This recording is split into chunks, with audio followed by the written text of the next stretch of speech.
Well, hey there, athletes. This is Kim Constable. Welcome to the Strong and Sculpted podcast, the podcast by me, Kim Constable, aka the Sculpted Vegan, about all things strong and, of course, all things sculpted. And I know that we've been doing loads of Q&As in this podcast over the last couple of months, mostly because, to be honest, I was actually in Australia having an amazing vacation, and I didn't have an awful lot of time to record all the podcasts before I went away. So my very talented creative director, Mark, who is also very pernickety on sound, hi Mark, he was turning all of my Q&As into podcasts, which I know you guys have been really enjoying. So I don't think that you've been missing out having the Q&As as podcasts, but I'm so excited to be here recording another podcast live for you, because this is something that I have wanted to talk about for a while, except I didn't really have a good in to talk about what I'm going to talk about today. Although a question came up this week in my 4-week shred private Facebook group, in which I do a live Q&A every single week. And in this week's Q&A, one of the members asked a question which allowed me to dive deeper into a subject that I am very passionate about and that really holds a lot of people back whenever they are starting in the gym or starting on their health and fitness journey. And that is about what results you should expect from doing a fitness program and how quickly you should expect results. And so that is what we're going to talk about today. But before we dive deep into the subject, what I would love to do is remind you that every single month we do a giveaway of someone who has left a review of the Sculpt and Shred podcast on iTunes or whatever platform you listen on. Do not do it on our website though. We don't count the ones on the website. We just count the ones on whatever platform it is that you listen on, whether it be iTunes or Spotify or Stitcher. Leave a review. We choose somebody who has left an amazing review, and we offer them one of our programs for free, which could be the 18-month Sculpt and Shred program, currently closed. So you would get really early access to it. We are opening it again actually in March this year. So the Sculpt and Shred 18-month program only opens once a year. It opened last year. It's opening again this year in March. So if you are interested in finding out more about the Sculpt and Shred program, you can go to our website, thesculptedvegan.com/join will take you straight there. Or you can just go to the website, click on the Sculpt and Shred page, and you'll be able to read all about the Sculpt and Shred program, which only opens once a year, which literally is your golden ticket to sculpting the body of a physique athlete in 18 months. Yes, it is 18 months long. And people are like, 18 months? Are you fucking kidding me? And I'm like, you know what, sweetie? That's how long it actually takes. I'm not here to bullshit you. I'm not here to mess you around. I'm just here to get you results.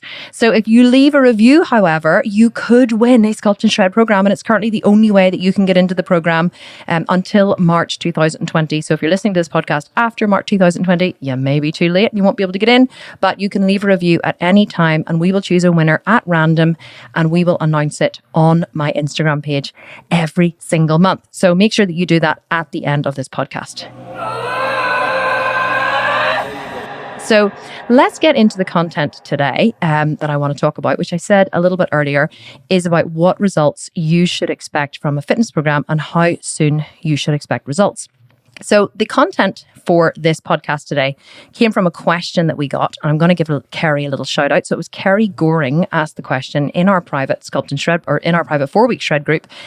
And I'll tell you what the question was, and then I will answer it here live in a completely different way, more in-depth way than I answered it in the live in the Facebook group. So she said, hi Kim, I know the ins and outs of why some of us are seeing results in week 2 and others not. She said, me being one of them. So her being one of the ones who isn't seeing the same results that she thinks she should be seeing. She said, we really just need some of that positive Kim energy to get us through the next week. People's pictures are fab, but I'm sitting here looking like I'm going to drop a baby any day soon. I'm sticking to everything in the plan. I just need some love as I'm feeling really disheartened. So I absolutely love this question. And before I dive deep into it, I want to tell you a story about my own personal journey. So whenever I was younger, many of you have heard me tell this story or tell several of these stories, which is, I was a bit obsessed with losing weight. I was always on the latest weight loss fad. I always wanted to have 6-pack abs. I loved having lines in my quads. And I remember the only time that I was ever really, really ripped was whenever I was younger. And I was riding horses professionally. I was about 18, 19 at the time, and I was a UK size 6. Okay, now UK size 6, I think, is an American size 2 or 4, maybe. Hang on, American size 2. Okay, so I was an American size 2. I'm not sure what that is in Australia size, because I know we have listeners all over the world. But anyway, I was very, very, very petite because I'm 5'8". And the only time that I was ever really, really ripped and very low body fat was whenever I was 19, had the metabolism of a steam train, had never had any children, had a very, tight, taut 18, 19-year-old stomach. And I was a UK size 6. So didn't have a lot of, obviously muscle that I have now, but I was very, very slim. And I absolutely loved being that slim. And I always, I think, wanted to get back there. I always, from I was young, I've always loved muscles. Of course, that's why I built my whole career and company around it. But whenever I was young, I loved muscles. I loved being ripped. I loved having a really good body. So I was always looking for the next weight loss fad. I didn't know about bodybuilding years ago. I didn't know that you could change the shape of your body through building muscle, raising your metabolism, all of that stuff that I teach now. I just thought that in order to transform your body, you needed to lose weight, you needed to lose body fat. And this, I think, is what many people believe, which is why our programs, especially our shred programs, do so well. And they get absolutely epic results, of course. So I had always looking for the latest fad, and I had found a book, a very famous book by an author. Many of you will have heard of him. His name is Tim Ferriss. Hi, Tim, if you're listening to this podcast. I'm sure you're probably not, but I love Tim. And he wrote this book called The 4-Hour Body. Now, The 4-Hour Body was basically a fat loss Bible. It was a very comprehensive book. It was about 2 inches thick. Tim has used himself as a human guinea pig, and he dives deep into the science of things, which I love because I totally geek out on it. And one of the principles of the 4-Hour Body was the slow carb principle. Okay, so it's a lot of still what I teach. Actually, a lot of the stuff that I learned from the 4-Hour Body, I incorporated into my own program whenever I became a bodybuilder. And I use a lot of the principles that I learned there. But Tim promised I think his big promise was that you could lose 4% body fat in 2 weeks on this program. So you could lose 2% body fat in 1 week and, 2% the next week. And for any of you, truly, you should check out Tim's book. It really is amazing. And it gives you so many, so many good so much information. So sorry, my mind is wandering already. I'm like, Kim, stay on task. It gives you so much information about fat loss. So I decided whenever I read this book, I was really excited. I was like, I'm going to do this. I'm going to do this. I'm going to lose 4% body fat in 2 weeks. And so I enrolled 2 friends to do it with me. And I was like, who wants to do this? And they were like, yeah, me. Because of course everybody wants to lose body fat. So I got these friends around and I was like, right, we're going to take pictures of each other and we're going to do this and we're going to follow the principles and we're going to write them down and we're really going to do this. So we came, I got my 2 friends round and we had kids running around all over the place and we all took photos of each other. We took our measurements, we were going to measure everything. We were going to figure everything out. So they came round and we did that and we started doing this program. So let me just tell you something about me, okay? I am a very, very positive person. So I think that you either have a positive mindset or you have a negative mindset. Not negative, but I think that, some people would call it more realistic. My husband, I would say, Ryan, is a lot more realistic than me. And I, my cup is always half full. I'm always seeing the positive side of things. I'm always seeing the good side of things. I'm always laughing and joking and seeing the best in people and the best in every situation. So whenever I started doing this, I was convinced, I was just so convinced that I was getting results. Okay. And so after 1 week, I was feeling my stomach and listen, I didn't have that much fat to lose anyway. I was really quite skinny as it was, not skinny, but I always had this pocket of fat around my belly button after having 4 kids that I could never get rid of. But, I was like, I can definitely feel the fat. And I would feel my stomach, in the shower in the morning. I'm like, yeah, I can feel the fat melting away. And people would say, oh, what is this diet you're doing? I'm like, oh, it's the 4-hour body. When I get into something, I become obsessive with it. That's why I'm a successful businesswoman. It's why I'm a successful, athlete, because when I go down the rabbit hole, I go down the rabbit hole. I am such a type A. So I was like, people were saying, oh, what's this thing you're doing? And I'd be like, oh, it's amazing. It's absolutely amazing. It's called the 4-hour body. And it's totally amazing. And like, look at me, look at my stomach. And I would like lift my top up and I'd be like flaunting my stomach. I'm the kind of person that believes I can talk things into reality. You know, like if I just say it to be so, then it shall be so. Like this is kind of how I live my life. And it's a great way to be, but it's also like not very good sometimes for really, you know, I've learned how to measure data as I've gotten older and as I started running a big company and, you know, and tracking and planning things in my body. But before this, I was just like, yeah, it's amazing. And I say, this is the best program I've ever been on in my entire life. And I look at this and you should do this too. And I was like enrolling all my friends, my family. And I was saying to my dad, you should do this. And I was saying to my best friends, you should do this. And my sister, and you should do this. And I was trying to drop my husband into doing it. And I was, you know, whenever I do something, I want everybody to do it. I'm like, this is the best thing that's ever happened to me. And I wanted everybody to do it, right? So, you know, here's the thing, right? Did I lose 2% body fat in the first week? I have no fucking clue because I didn't measure my body fat really accurately. Like I did it, like I used an online calculator, which really wasn't very accurate at measuring body fat. I had no clue how to measure body fat in those days. So I really didn't do it very well. But I was convinced that after 1 week, I had definitely lost 2% fat. What did I base it on?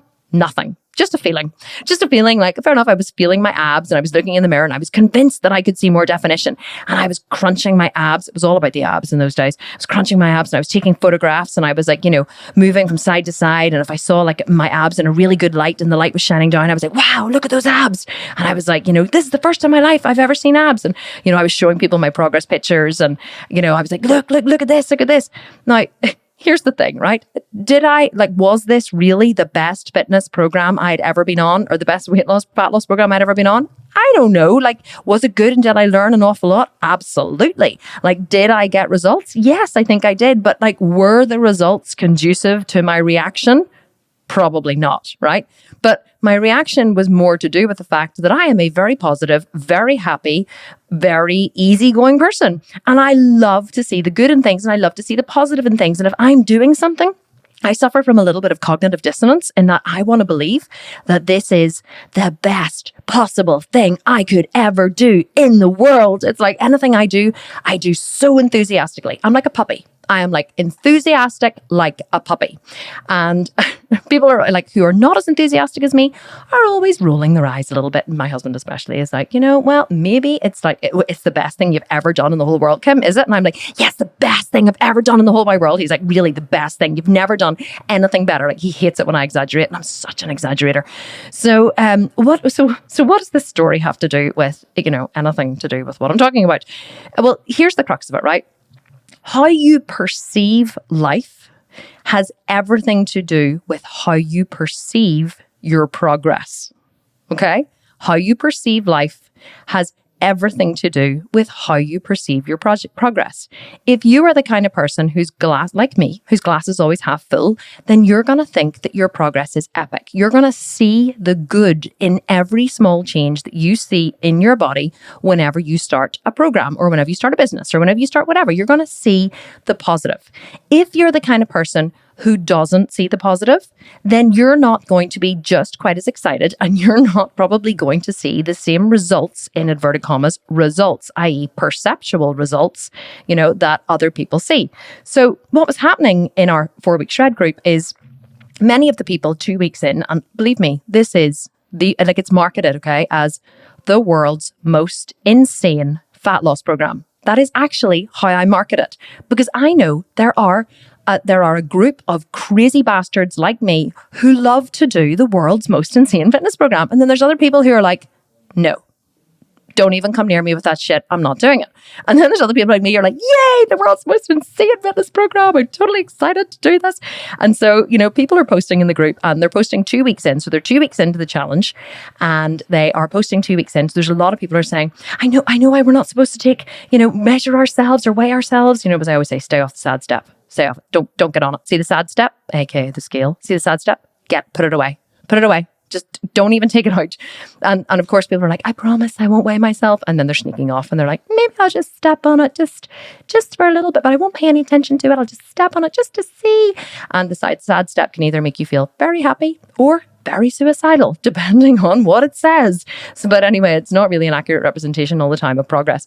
So we always say stay off the sad step. But of course, halfway through, people are like, can't help themselves, right? They've been working their fucking asses off, working like a bitch for the last 2 weeks, or a bastard, depending on whether you're male or female. My language is really terrible today. I do apologize in advance. And so they're working really, really hard. And after 2 weeks, so some people are posting their progress pictures in the group. They're like, this is the most amazing program I've ever been on. Like, I can't believe this. Like, I put on a t-shirt today that 2 years ago I put on and it didn't fit me. I couldn't even get it down over my stomach. And look, today I put it on and there's room in it. And maybe this t-shirt is like the t-shirt that this person uses to gauge their progress, right? Maybe this t-shirt is the t-shirt, like, you know the way you have skinny jeans? You know the way you have that pair of jeans? I don't know about you, right? But like I used to, maybe it's not much now that I'm 40, but certainly when I was younger, I used to have that pair of jeans. You know that pair of jeans? In fact, I do still have a pair. Okay, I do still have a pair. The pair of jeans that you can only fit into when you're really skinny, or when you're like, whenever you're really like svelte and you've been working really hard.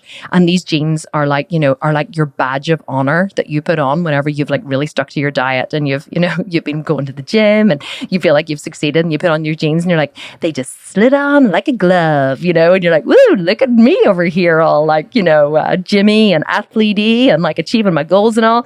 And then there'll be time when you'll want to actually punish yourself, and you'll like go, I wonder, did the skinny jeans fit? And your mind goes, don't even do it. Don't go there. Don't. And you're like, I'll just, and you're like, no. You know, this is not going to end well. Don't do, but you can't help it. You put it on and you're like, and you're like struggling to do out the skinny jeans, and you're like, yeah, maybe too many burritos, too many bottles of wine over the last couple of weeks or months, and so you know the skinny jeans, and then you're like, that's motivation, right? That's it. I'm gonna lose some weight, and so the skinny jeans do their job. They make you feel shit enough so that you'll go to the gym, right?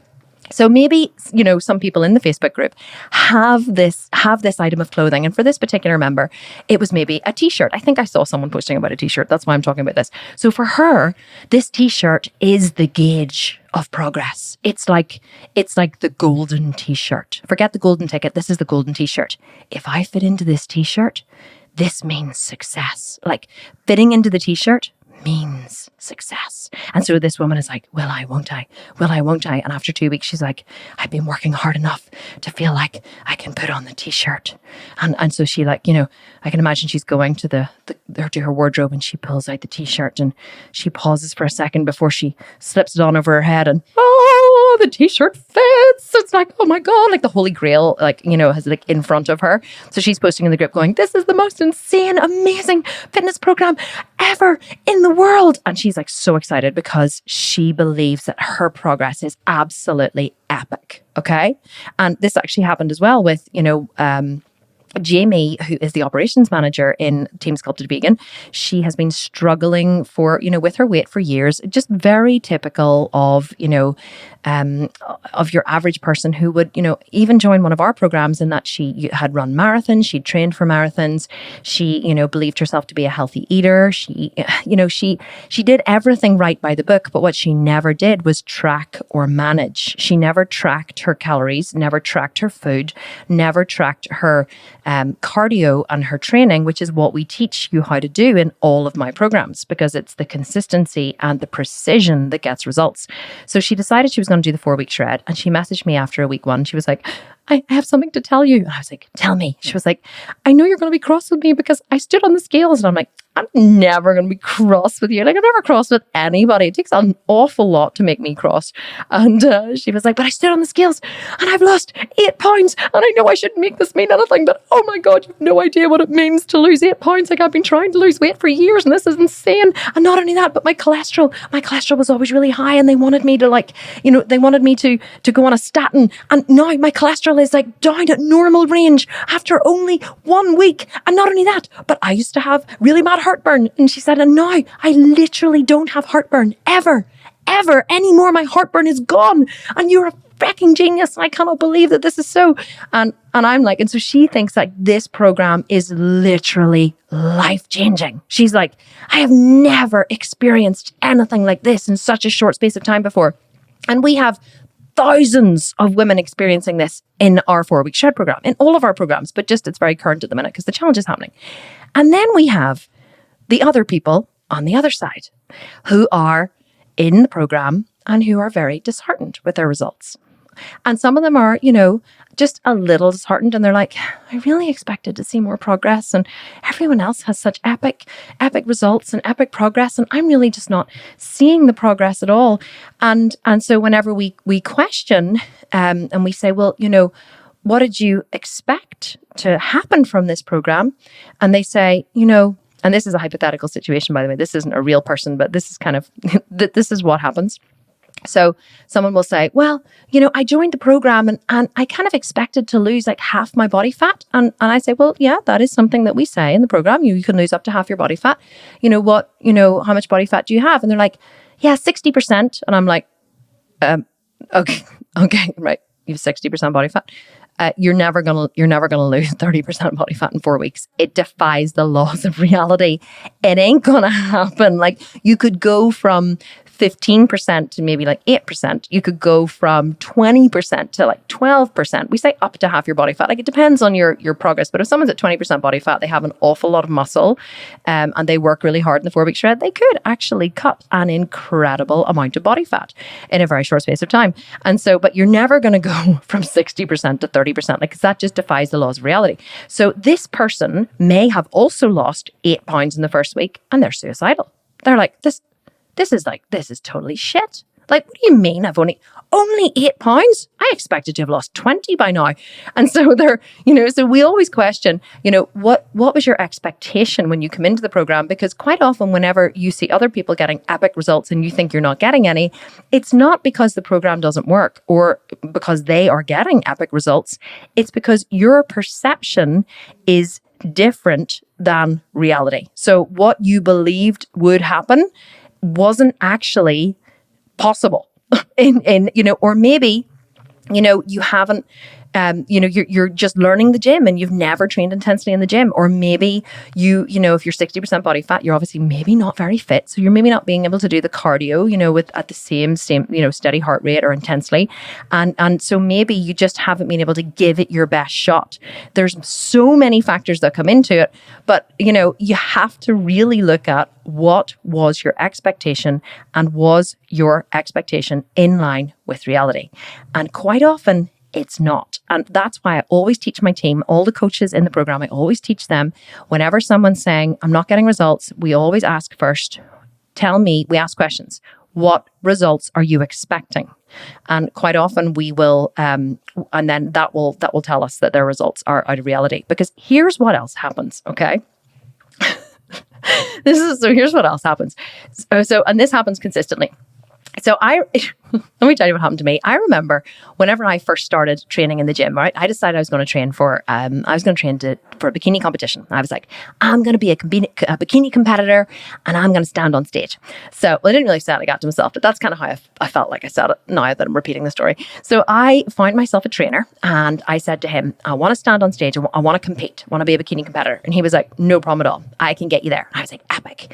So then I said, right. So, how many days do I need to train? And he said, well, as many as you can. So I was like, okay, well, I can train 4 days a week. And I understand, this 4 days a week was like 120 pounds a week. This trainer was charging 30 pounds an hour. So it was 120 pounds a week. So it was a big investment at the time. And I was like, 4 times a week. Oh my God.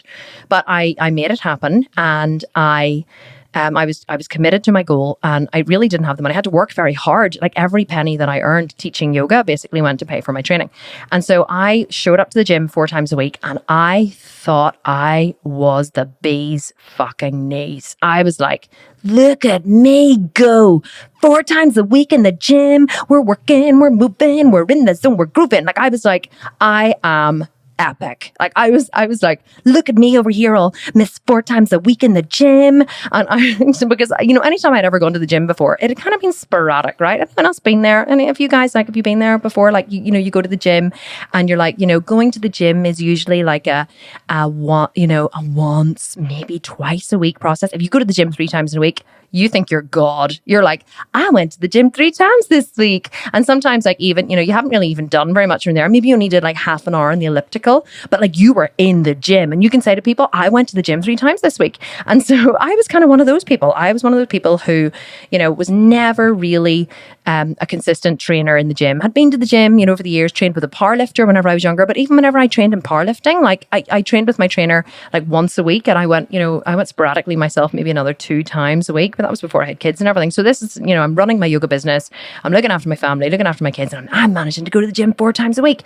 And I remember that I was chatting to a friend, I was talking to my trainer at the time, and he said that, you know, this, you know, someone else had come on, you know, on the back of me. Someone else said, oh, I saw that you're training Kim, and I wanted to come train too.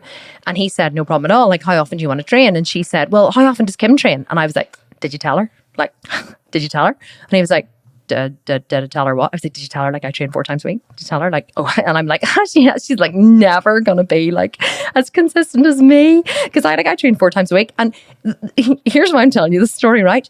See, whenever I first started in the gym, I thought 4 times a week, I thought I was a fucking superstar. I was like, oh my God, like look at me over here training 4 times a week. See now, see if I train 4 times a week, I've missed a workout. I'm like, only 4 times a week, you know, for me, because training isn't what I do, it's who I am. Like, it's part of my lifestyle. I train 5 days a week. I usually train Monday to Friday, but if I miss a day during the week, then I train a day on the weekend. But 5 days out of 7, I train in the gym, and I have a very specific gym workout that I do. So if I'm only training 4 days, I've missed a day. Whereas in the beginning, I thought 4 days was absolutely insane. And that's why I was like, yeah, did you tell her? Did you tell her? Like, tell her how much I train? Well, the reason why I'm telling this story is because, see, here's what happens, right? Especially one of my programs. So you join one of my programs, you join the 4-week shred, and you go, oh, this is great. Oh my God, I'm so excited. Kim Constable, I've been following her on Instagram for a while. She looks amazing. Like, I will look like Kim Constable. So I'm going to buy the 4-week shred because like I've seen some of the results on Instagram and they're absolutely epic. And I'm definitely going to do this program. And so you buy it and you download the program and you go, and you start reading it. Yep, all looks good. Right, fantastic. And then you come to the bit and you go, oh my, what? 2 hours cardio? 2 hours cardio 7 days a week? No, hang on. That can't be right. So you look through it. No, hang on. Let me see. No, it says here rest day. No, so rest day just means off the gym. Hang on. As well as 6 days. Hang on. 6 days training in the gym and 2 hours cardio 7 days a week for 4 weeks. And you go, is she out of her fucking mind? What kind of sadist? What kind of sadist? Like, would make you train in the gym 6 days a week and do 2 hours cardio a day? Like, does she, like, she calls it an active rest day. Rest! She calls 2 hours cardio rest! Is she out of her fucking mind? It's like, I can imagine people reading these programs, and then they look at the meal plan and they go, hang on, am I going to be eating this every, tofu. Tofu's on the, okay, it says tofu, that's fine. I can have tofu. Hang on, no, wait, tofu every day? No, wait, no, that can't be right. Hang on, yep, definitely week 1. Let me check week 2. Yep, there's tofu again, week 3. Hang on, tofu every day. Is she out of her? And then you think, no, it's fine. I can do this. So you start the program, you go, okay, Kim Constable says it works, so it works, right? So I'm going to make this work. So you start the program and you post in the Facebook group and you're like, yeah, let's do this, athletes. I'm into this. It's going to be really hard. It's going to be the hardest thing I've ever done. But you know what? I'm committed to getting the results. And so you start the program and you have this expectation in your mind. You're like, I know how I'm going to look after 4 weeks, right? I'm going to be ripped, shredded. If I don't look like Kim Constable after 4 weeks, I'm going to ask for my money back. There's this, I'm telling you, that's what I'm going to do. So you have this expectation in your mind of how you're going to look. And so you start in the program. And you start doing the cardio and you start, cooking the meals and you make the meal plans. You go, actually, this is great. I'm not that hungry. So, yeah, eating 5 times a day. Love it. And then week 2 and you're like, okay, so I'm kind of over this now. I'm exhausted. I'm fed up. Like, really? Like, I need a day off. I can't cope with this. Like, okay, but this is right. Just motor on. And so by the end of the week 2, you've literally done 28 hours of cardio. 28 hours of cardio. You've done 12 gym sessions. You've eaten tofu every single day for 14 days straight. It's beautiful tofu. It's very, very well prepared. And you know what? I'm not really selling this Alma very well. There's people listening to this going, I was going to buy that 4 week shred. There's no fucking way I'm ever buying it now. But like, you have to be a wee bit insane to do it. But we do get insane results. And so you're eating this every day and you're going, tofu every day. Oh my God. And so you reach the end of the 2 weeks and you go, I have worked harder than I have ever worked in my life before. My body is wrung out. My body is exhausted. I have never been this consistent. I have not missed a workout. I have not missed a cardio session. I have not missed a meal. I have eaten every single goddamn thing on that meal plan. I have downed every single goddamn shake. And you're like, I know that my results must be epic. So I'm just going to stand on the scale and I'm going to examine myself in the mirror. I'm going to take progress pictures. And so you take your progress pictures and you stand on the scale. And if you have a Holy Grail t-shirt moment, you might be like, oh my God, this is the best program in the entire world. This is unbelievable. And if you don't, and you had an expectation in your mind of how you were going to look and you don't look that way, or you haven't lost 42 pounds that you thought you were going to lose in the first 2 weeks, you're suicidal. You're like, this is not fair. I have worked so hard. I have gone to the gym 6 days a week. I have done 28 hours of cardio. I live my life in the gym. I never see my family. My friends think I have disappeared. My kids think that I sleep in the gym. I'm like, you're like, I have cooked, prepared, prepped. Surely I should see more progress than this by now.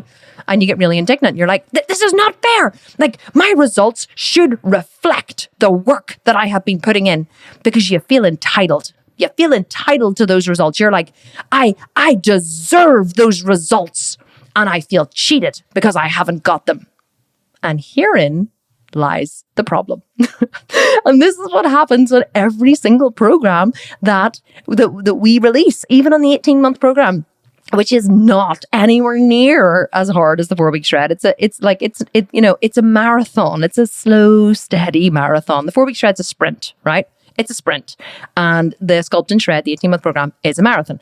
And so, but people, the problem is, right, so people join it, and quite often, many of the women who join it are not consistent gym goers. They're not consistent, they haven't been consistently working out, maybe doing Zumba or body pump, but not that there's anything wrong with those. But if you want to look like a physique athlete, you're going to have to give up the Zumba.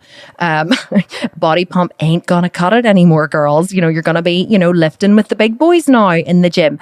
And so the problem is, whenever they get into a gym program and they get into a way of eating, they start to be, really, really consistent. And this consistency seems hard, right? Because it's a learning curve. Just like me, whenever I first started training, and I was training 4 days a week, and I thought I was the bee's knees. I thought I was the queen because I was training 4 days a week, because 4 days a week for me seemed hard. And I was tracking every bloody morsel of food that went past my lips. Like, goddamn FitnessPal was like literally on speed dial in my phone, because I was having to track everything. I was anal about tracking and anal about, going to the gym, taking my supplements, everything. So it felt like work, right? It felt like it was an uphill struggle because it was new. And this is what happens when people join a fitness program or join, the Sculpt and Shred, or join anything, or start a new business or start a new job. Everything feels hard because it's new. And so you feel like your results are more deserving. You feel like you should get better results than you're actually getting, because one, your expectation is out of line, and two, you have absolutely no data, right? No data whatsoever. Here's the thing about shredding, or here's the thing about me, should I say. Me and shredding, actually. So I have competed 7 times, right? Only 7 times. Many girls have competed many, many more times, but I've competed 7 times. And actually competing 7 times in 3 years isn't actually that bad, right? That's quite a lot of shows in 3 years. So I've done 7 shows in 3 years. And so I have basically shredded, 3 times fully, but I've done another shred, which is 4, but I've shredded in between shows as well. So I've done a lot of shredding in my life, okay? Not like millions, I haven't done like 22 shows, but you don't need to do 22 shows, let me tell you. 7 is enough for you to understand what's involved.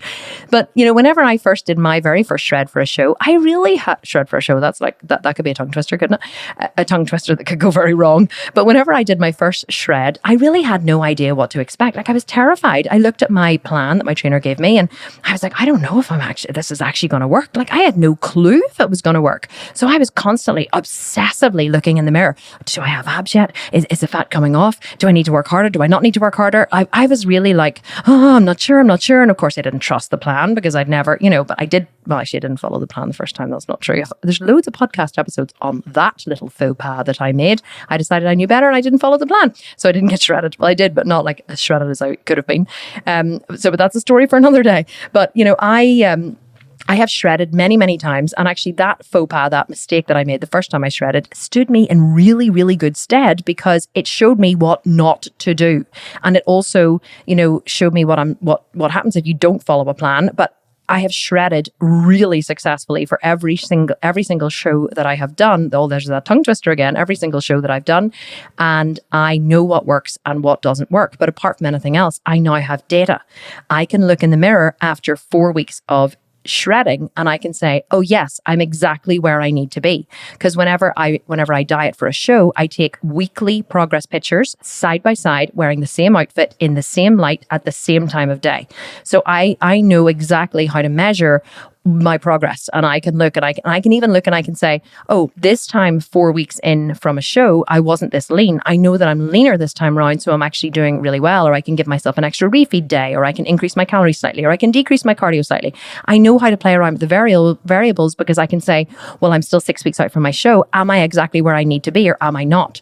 The only reason I can do that is because I have data. So the problem with most people is that they don't measure their expectation against data whenever the data comes in. What do I mean by this? So whenever you start a fitness program, you need to set a goal. Setting a goal is very important. You've heard me preach about this. I'm like a broken record over and over and over again. You need to set a goal, okay?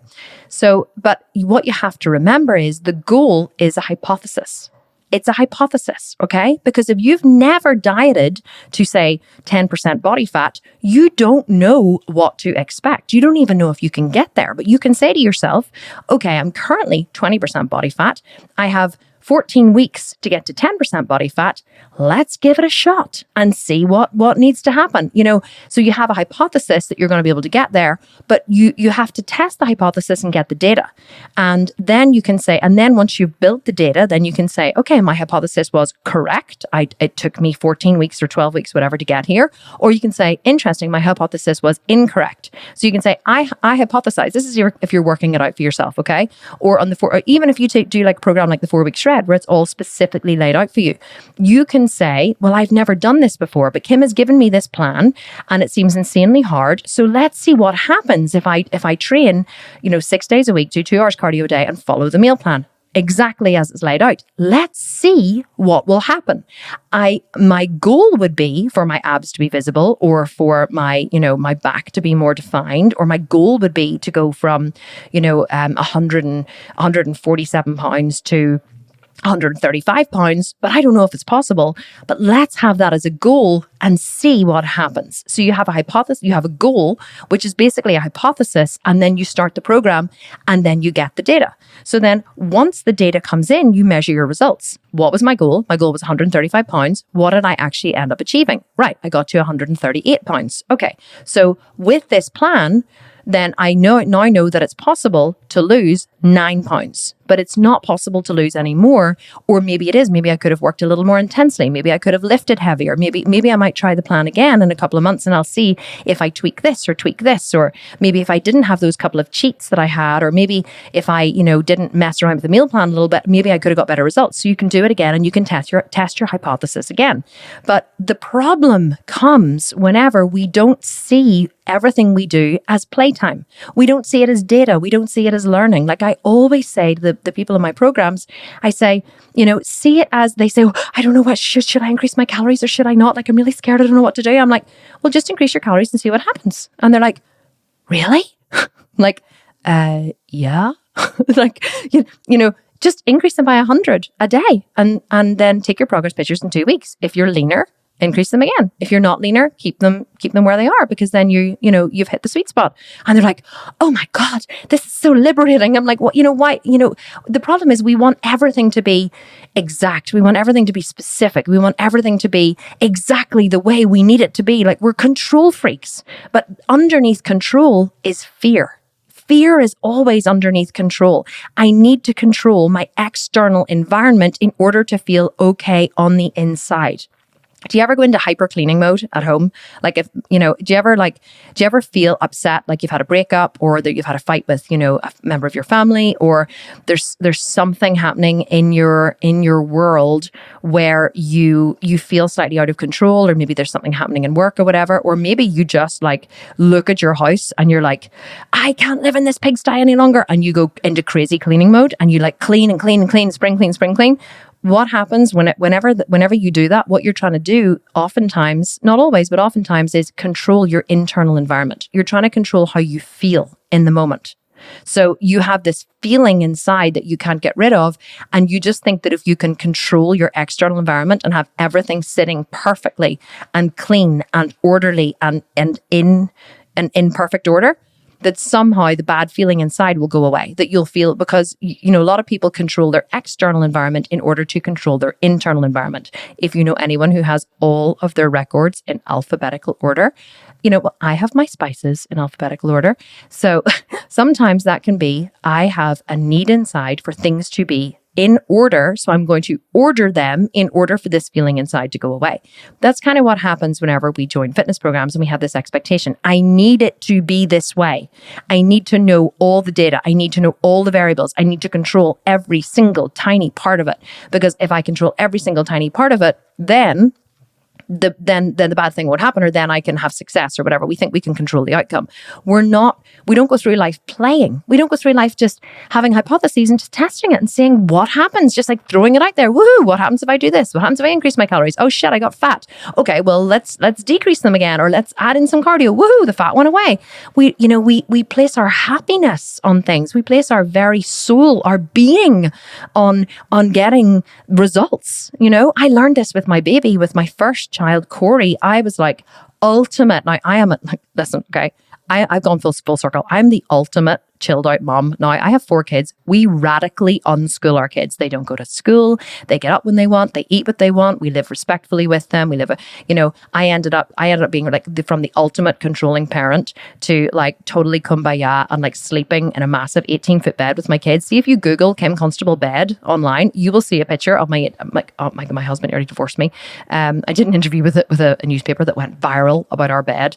But anyway, if you Google Kim Constable bed, you will see our 18-foot bed. So, but whenever I first started parenting, whenever I had my first baby, Corey, I found a copy of Gina Ford's Contented Baby book. Now, I actually love Gina Ford. I think that she's very well researched, and I think that a lot of her information is fantastic. It doesn't suit everybody, but I like a baby in a routine. I like to have some kind of routine because I like some kind of predictability with my life. Even now I do.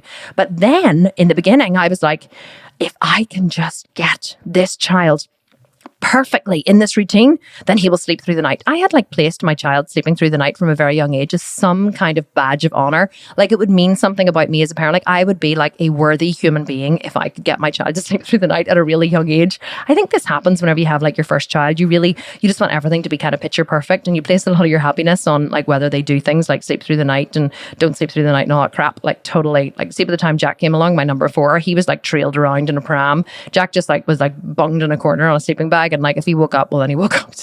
There was no nap times, like structured nap times with Jack. But with Corey, I was convinced that if I could just follow the Gina Ford routines, if I could get him to sleep exactly at the right time, wake him up at exactly the right time, feed him at exactly the right time. She lays these routines out in her book, for different age groups. I was convinced that if I could just for one day get him to follow this routine perfectly, he would sleep through the night. And I remember this epiphany moment that I had one day when Corey was about 8 weeks, and I got him perfectly into the routine. And up until now, I've been tearing my hair out. Like if he woke up 10 minutes early from a nap, I was like, no, or 45 minutes. No, you're supposed to sleep until 2:30. It's not perfect. Like I was a bit of a demented, crazy bitch in those days.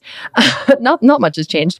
And so I was just convinced that if I could get Corey to sleep perfectly and just to fit these routines perfectly, then he would sleep through the night. And I remember one day, he did everything by the book. everything. He woke up at exactly the right time. He went down for a nap at exactly the right time. He woke up from his nap at exactly the right time. He had all of his food. He did everything he was supposed to do. Look, I was breastfeeding at the time, so I wasn't eating food. And I remember whenever I put him to bed that night, after I did his night feed, like, his last feed at like 10:30 or whatever, before I went to bed, I was like, this is the night that he's going to sleep through the night.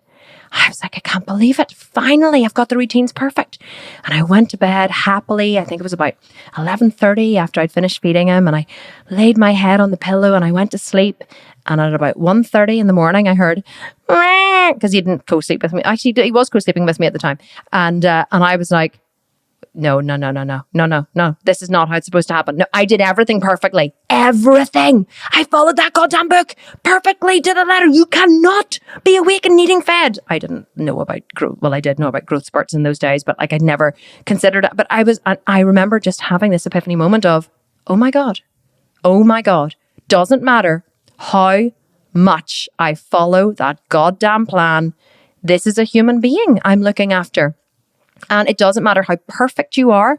It doesn't matter how perfectly you follow the plan. It doesn't matter how perfectly I get that child to sleep or eat or whatever.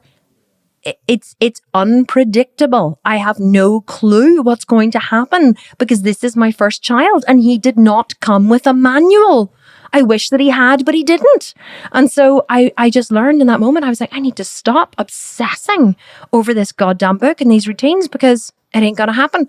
And I don't think I did stop obsessing. I think that I still tried a couple of times to fit him into the routine. And of course, any other days that Corey, fitted perfectly into the routine, he still didn't sleep through the bloody night. I think he slept through the night for the first time when he was about 13 weeks, which actually was really quite young because let me tell you, none of my other kids did. Because we co-slept, I was like breastfeeding them all through the night. I don't think to keep them quiet. I was like, yeah, have a tit, no problem. I should sink back to sleep. We all slept in this enormous bed. But, so my point is, it doesn't matter how perfectly you follow the plan. It doesn't matter how perfectly you do everything. You ain't gonna know until you know. By the time your fourth baby comes along like me, then you'll hear the cry and you'll be like, no, you're not awake. That's just you. You're just like fussing in your sleep. You can go back to sleep. And you just know that they don't need fed because you have predictability. You've raised 4 of the little babies up until now. You've had many night feeds and many breastfed babies and all of the different, whether you bottle feed or breastfeed or whatever you do, you have data. And the reason why you have data is because you have more than one child. It's the same with doing a shred program, the same with doing a gym program, the same with doing anything. It seems hard in the beginning, like your first baby is soul crushing because you've never done this before and you don't know what to expect. And so it seems like so much work whenever you bring this perfect little baby home. See, by the time you bring your fourth home, you forget you have them. Like I remember leaving Jack. This is a terrible story I'll tell you before I finish. I remember it wasn't Jack, it was Maya, my third baby. I decided I was going to get fit after I had Maya. And so I would go to the gym and I would run on the treadmill in the morning and I would try to time it with her morning nap so she would sleep in her carry cot. So this particular day, she was asleep. She fell asleep on the way to the gym. I carried her into reception and I thought I had to go up to the changing room. And I thought, I'll just set her here. It was a very small gym. I thought, I'll just set her here in reception for a minute and I'll go and just bung my stuff into a locker. I'll come back and get her. And so I left her in, and you know what, see in America, I know all the Americans are going, oh, collective gasp of horror. She left her baby in the reception. It was a private gym in a 5-star hotel. The receptionists were there in front of me. There was like, it was very safe. I would never leave my child in an unsafe place. Let's just say that. But anyway, I'd set her beside set her in the reception, like behind a bush, I think. And then I'd run up to the changing room, left my stuff in the locker. Came back down, forgot I had a child, went into the gym, got on the treadmill and was running on the treadmill, listening to my music or whatever. And then about 10 minutes in, I suddenly thought, I feel like I'm missing something. I feel I'm not, when you just have that feeling of there's something missing. And then I was like, and I looked through the glass, it was the gym had like big glass doors and I could see the reception from where I was and I could see my baby. And there she was, sound asleep in her carry cot in reception. I'd forgotten that I had a child. And so I jumped off the treadmill, I went running in reception, hoping no one would see me. And I lifted her up and the girl behind reception was like, I thought that was your baby. She goes, I had my eye on her. And she goes, I was pissing myself laughing, thinking that woman's forgotten about her child. I was like, yeah, third child. This is what happens when you have a third child. So my point is, by the time you get to a third child, you forget that you have a child at times because you're so used to having children and trailing them around and, and doing stuff for them. It's second nature to you. Same with the fitness program. The more you do it, the more you know what results to expect. But people get really hung up on the results whenever they first join a fitness program or they first get into something, because truly they don't know what to expect. So what is the moral of what I'm trying to tell you in a very, very long-winded way? The moral is stop obsessing and stop getting hung up on things. I wrote a post on Instagram the other day and I said, I think that everybody needs to go on the CTOR diet. Do you know what the CTOR diet is? It's CTOF, not CTOR. Okay, it completely ruined that. Let's start again. People need to go on the CTOF diet. You know what the CTOF diet is? Chill the fuck out. Seriously. And I still haven't done it right. It's CTFO. You know what I'm trying to say? Chill the fuck out, people, right? Chill out. See it as a hypothesis. Get the data. Have a bit of fun, right? Seriously, have a bit of fun. Don't get hung up and believe that you need to get this result, that you need to see this, that you have to have abs at the end of the 4-week shred or your life is not worth living. You know, have a hypothesis, have a goal. You know, by all means, you want to have that goal and you want to have that hypothesis. You want to say, this is what I want to achieve by this, but you have to go into it thinking that I'm going to see what I can do. I'm going to see what actually happens. Here's what I think will happen. Let's go and see what will actually happen. Measure your results and adjust your expectations to reality. And then you will never be disappointed. I always used to say that, you know, expectations always lead to disappointment. And if you never had any expectations, you would never be disappointed. So try to have goals and hypotheses, but don't have expectations. Expectations lead to disappointment. Just have fun with whatever you're doing. Work hard at it. Remain consistent. The big C word, consistency. Have discipline, consistency. Stick at it. Don't give up. And then just see what happens at the end of it. And then do it again and do it again and do it again. If you don't stick at something and you don't have consistency and you don't finish the thing, then you're never really going to know what results you could have got. You have to actually see things through to the end and finish in order to be able to measure results. If you never do that, you're never going to be able to measure and you'll always be disappointed and you'll always be looking for the quick fix, the next big thing, the fad diet, the miracle cure, because you'll never really be able to test what you are actually capable of, whether it be in a fitness program, whether it be in business, whether it be in a hobby, whether it be with your family, with your kids, whatever. You'll never be able to test your limits because you'll never actually have reality data. Reality data is truly what you can measure yourself against and where you can make marginal gains and where you can really achieve greatness in your life. So I hope that you have enjoyed this episode. I love teaching this stuff. I think that fitness goes so much deeper than just showing up to the gym and counting your macros and doing all that. Like there's a whole mindset behind it. And I think that if we adjust our expectations, we can achieve greatness and we can really push ourselves to, you know, and then go on and achieve bigger and better things, you know, once we've conquered the smaller things. So, I hope that you've enjoyed this episode. Like I said, love teaching this stuff to you guys. Don't forget to leave that review on iTunes. If you want to win a copy of the Sculpt and Shred, maybe it's not in your budget, but you can choose any of our programs. We have a full program suite. If you want to see what programs we have available, go to our website, thesculptedvegan.com, click on programs, and all of the programs that we offer and all of the meal plans are there. Shameless plug for the website. But let me tell you, I will never lie to you, okay? I offer the world's most insane fat loss program because simply that's what it is. You know, I offer an 18-month program when no one else in the world offers it because truly that's what it takes to build muscle. And like, I'm never going to bullshit you. I'm never going to sell you a shitty program that doesn't work and doesn't get results. All my programs get epic results. And that's why I sell them, and that's why I don't lie to people.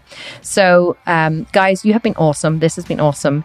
Thank you so much for showing up consistently and listening week in, week out. And I will see you all next week, or I will talk to you all next week on another episode of Strong and Sculpted. Thank you so much for tuning in, and bye for now.